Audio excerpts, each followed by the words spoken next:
Pour mieux comprendre, oui, ça y est en cours, je l'ai dit. Et c'est ce qui m'a poussé à aller aux États-Unis, c'est ce qui m'a poussé à aller en France. Parce qu'il fallait s'imprégner des réalités. Quand on vit sans papier, il fallait s'imprégner de certaines réalités. C'est ce qui a fait que j'ai visité la France. Et j'ai découvert certains de nos jeunes frères qui vivent comme des clochards. Et ce n'est pas honorable de se retrouver dans un pays où on n'a pas de documents pour justifier son titre de séjour. Ça nous amène à vivre clandestinement. Vous n'avez pas d'abri.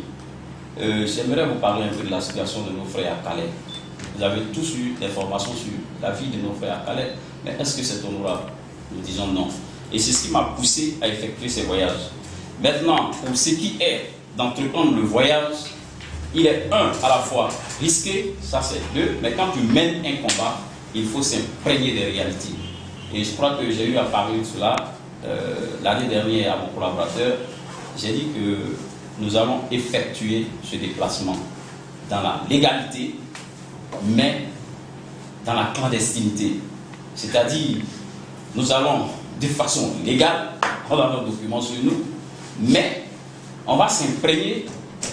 Et il faut le dire, j'ai échangé avec Grégoire qui a tourné le film La Traversée clandestine. Il a risqué sa vie. Il est venu en Côte d'Ivoire, nous avons une saison de travail. Il a risqué sa vie, mais c'est un journaliste. Il est allé au bout et aujourd'hui son film permet de sensibiliser nos candidats potentiels. Tel que ce film que nous avons lancé tout à l'heure, projeté tout à l'heure, c'est un journaliste qui l'a fait. Et quand vous posez une action qui contribue à sauver des vies, je pense que vous gagnez. Et donc, pour répondre à votre question, ce voyage, nous allons l'entreprendre, il est dans notre programme. Parce que pour mieux s'imprégner des réalités, il faut être là.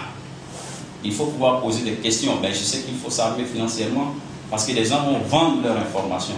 Ça, c'est les non-dits. Voilà, présenter brièvement les informations que j'avais apportées à cette question. Donc, la question 4. Il faut le dire, concernant les actions, depuis notre création en 2007, c'est le volet sensibilisation des populations qui nous a tapé à l'œil. Parce que nous nous sommes rendus compte que ces jeunes gens qui perdaient la vie au large de ces côtes, c'était par ignorance. Et nous nous sommes également rendus compte qu'après chaque campagne de sensibilisation sur ce que nous venons de vous projeter, quand on fait une interview de l'assistance, les gens nous disent « c'est ça l'immigration clandestine », on n'a jamais su que c'était ça. Je me souviens, en 2009, c'était à l'avenue 15 à Presqu'île. Le jeune homme, il s'est assis et il m'a dit, mais il est mieux de bénéficier d'un temps d'antenne à la télé pour présenter ces informations aux populations. Je lui ai dit que le jour où nous allons grandir, nous allons nous permettre ce temps d'antenne parce que c'est aussi payant, ça il faut le dire. Donc, pour dire que tout de suite, ce que nous avons présenté, quand on le présente à nos candidats potentiels, c'est archi. Non, c'est la négativité, il ne faut pas partir. J'ai une interview que je n'ai pas ici, un jeune homme, pour rejoindre mon collaborateur Ouattara Issouf. La Côte d'Ivoire est comme un carrefour. Des jeunes gens viennent de partout pour chercher à faire fortune et aller à l'immigration clandestine. Voilà un jeune homme qu'on a sensibilisé. C'était un candidat potentiel, il est venu de la Guinée. Quand il a vu notre projection, son intervention a été la suivante. Merci ONG SOS Immigration Clandestine, nous sommes tous africains, je préfère préserver ma vie et garder l'espoir que d'aller mourir dans ces conditions humaines. Donc on dit quelque part que les actions que nous menons, la première phase de nos actions, c'est la sensibilisation. Nous avons aussi le volet formation et insertion. Nous avons aussi le volet formation et insertion. La formation à l'auto-emploi fait partie de nos programmes. Et nous le faisons en collaboration avec des cabinets de formation. Et le suivi de la formation, on fait en quelque sorte, on le fait en adéquation, formation, emploi. De sorte que le suivi est fait jusqu'à l'installation. Donc voilà présenté brièvement les informations concernant nos actions. Pour l'heure, nous sommes à la phase de la sensibilisation et la deuxième phase, c'est la formation et l'insertion. Dans les migrants, c'est ça la question. Voilà. Merci. Vous avez fait une bonne lecture des informations concernant notre pays. Effectivement, ces informations, nous les avons reçues. Et Issouf, il faut montrer le côté droit, le côté gauche de ton t-shirt. Vous verrez qu'il est mentionné sur son t-shirt Daloa, mairie de Daloa. Effectivement, quand nous avons reçu l'information, nous avons organisé avec les autorités de la place une campagne de sensibilisation à Daloa. Et je me souviens très bien, au petit matin, lorsque nous étions en train de déjeuner, une information nous est parvenue des jeunes gens qui s'étaient adonnés à cette pratique venaient de mourir. Et les parents étaient en train d'organiser les funérailles, ils étaient au nombre de 3. Donc, les informations que nous avons reçues avec notre collaborateur sur place à Daloa, chaque semaine que Dieu fait, des morts sont comptés. On dit que c'est devenu le slogan de la jeunesse, ça fait partie des projets de la jeunesse de Daloa. Pour ce qui est de San Pedro, l'information nous est parvenue, mais nous sommes en cours de préparation, nous sommes en train de nous préparer pour également aller rencontrer la jeunesse de Daloa et disons de San Pedro, pour qu'ensemble nous puissions voir ces éléments que nous avons projetés et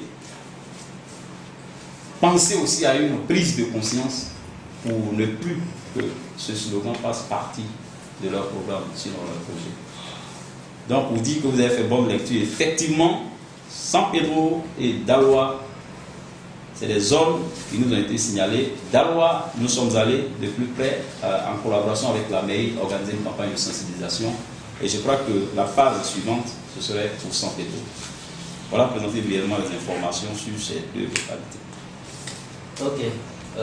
Voir si votre ONG travaille en collaboration avec cette structure de l'État ou bien, comme l'Union européenne est engagée dans le combat, est-ce que vous avez des contacts pour faciliter votre lutte? Oui. Pour dire qu'on a une séance de travail avec le centre de migrants qui est, je dirais, supervisé par le ministère de l'Intégration africaine. À cela, je n'aime pas bien entendre ça. Il y a aussi la direction des Ivoiriens de l'extérieur avec M. Olaté Isiaka que vous connaissez bien. Nous avons également eu des séances de travail.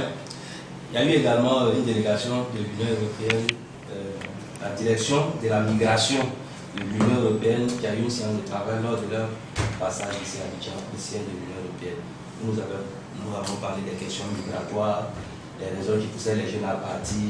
Donc, c'est un certain nombre de rencontres effectivement que nous faisons avec cette structures existantes en Côte d'Ivoire, mais également des structures qui viennent de l'extérieur.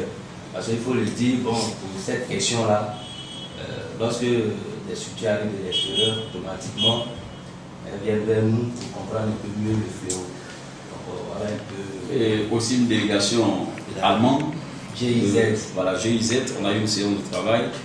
Elle a été soit mandatée par Angela Merkel, c'est ça? Oui, c'est ça. Et ils veulent créer en quelque sorte une collaboration triangulaire entre la Côte d'Ivoire, l'Espagne et disons la Côte d'Ivoire, l'Allemagne et le Maroc.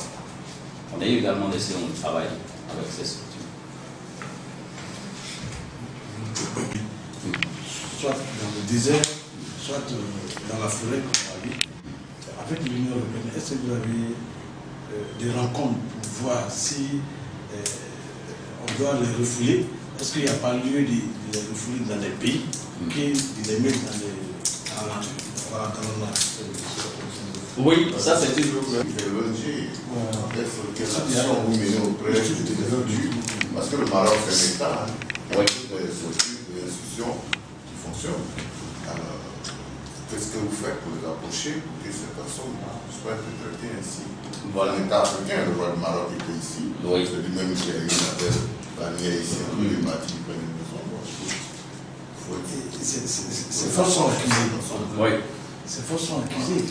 Vous voyez déjà dans le cas, qu'est-ce que vous faites pour les aider à sortir de cette situation? Voilà, et nous les présentons pour attirer également l'attention des autorités présentes. On dit, mais est-ce que pour quelqu'un qui se retrouve dans une condition, vous les refoulez en plein désert, ils n'ont rien à manger, est-ce que ça répond au respect des droits de l'homme? C'est la question que nous posons. Mais nous attirons l'attention de nos autorités, et c'est ce que j'ai eu à dire. J'ai dit que pour ne pas qu'on arrive là, les gens vous diront qu'ils ont violé, comme je crois, qu'ils ont violé les lois d'immigration des pays d'accueil pour être dans ces conditions. Et certains même vous diront qu'eux-mêmes, ils ne savent même pas que ce qu'ils disent, si c'est réel ou pas. Mais nous attirons plus l'attention de nos autorités pour essayer de mettre en place une politique migratoire nous permettant de lutter farouchement contre ces réseaux qui organisent la traite de ces migrants. Et nous préférons mener notre combat à la racine pour éviter qu'on se retrouve dans ces conditions. Parce que si nous sommes déjà dans ces conditions, il serait encore plus difficile. Nous attirons l'attention des autorités compétentes, mais pour que les décisions soient prises, vous voyez, c'est lent. Nous sommes en Côte d'Ivoire, nous parlons à nos autorités. Ces personnes ne se retrouvent pas en terre ivoirienne. C'est vrai qu'il y a des Ivoiriens parmi eux, mais la procédure est longue. Elle est longue. Mais c'est le prix que nous essayons de faire pour attirer l'attention de tous. Aujourd'hui, vous êtes journalistes, nous avons présenté ces éléments, chacun aura son mot à dire pour que l'information aille où elle doit partir. L'ONG SOS Immigration Clandestine, c'est une petite structure. C'est pour que vous puissiez l'aider à grandir. Et cette information que nous donnons dans les plus bas quartiers, quand il y a des rencontres comme ça qui s'offrent à nous, on a notre iPad, on essaie de présenter ce que nous présentons aux enfants, les projections que nous faisons.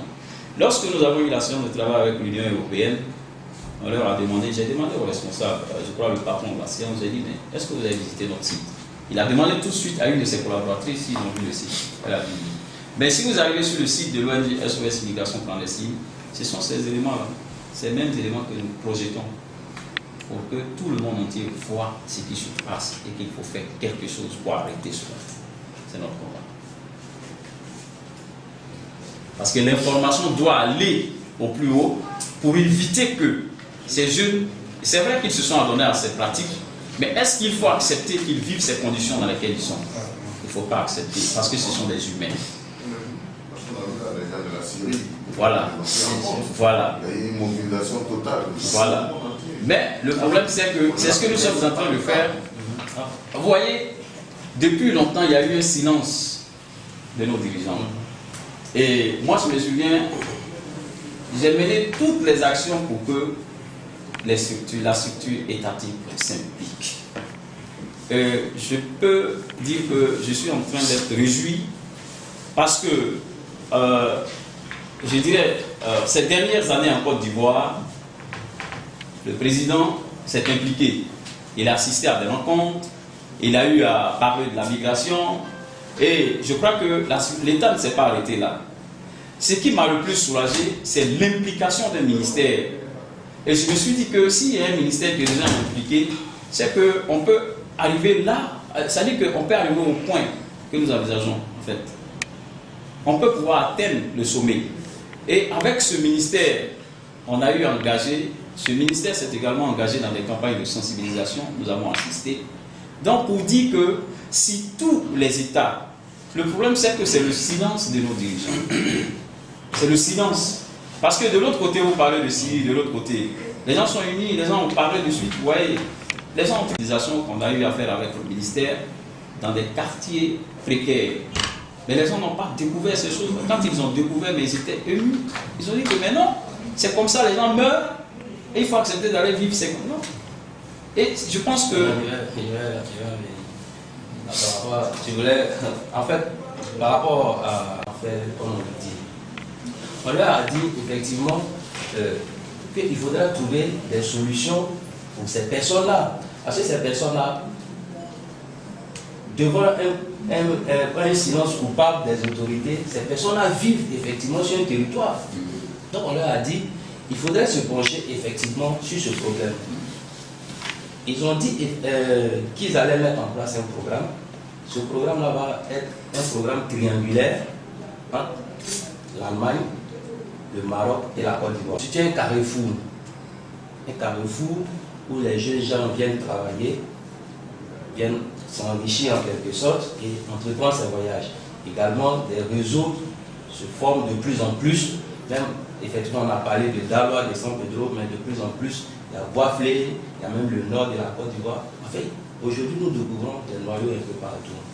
Donc, nous leur avons dit, quand certaines personnes se retrouvent dans ces situations-là, il faudrait effectivement entamer des procédures pour pouvoir évacuer. Parce que même ils disent, si tu es de la Côte d'Ivoire, il faut qu'on te l'amène en Côte d'Ivoire. Mais si tu es... Le problème, c'est que quand vous enfreignez les frontières illégalement d'un autre pays, ça devient un problème diplomatique. Comprenez ça? Les gens préfèrent aller de façon clandestine aussi, mettre les gens dans le désert où personne ne sait qu'on les a envoyés dans, que de se lancer dans des démarches administratives qui sont vraiment longues et coûteuses. Donc, souvent, sur ces questions-là, les gens préfèrent fermer les yeux parce que, d'un côté, certains pourront dire que vous avez enfreint les lois internationales sur l'immigration parce que vous avez rapatrié. Donc, il y a un certain nombre.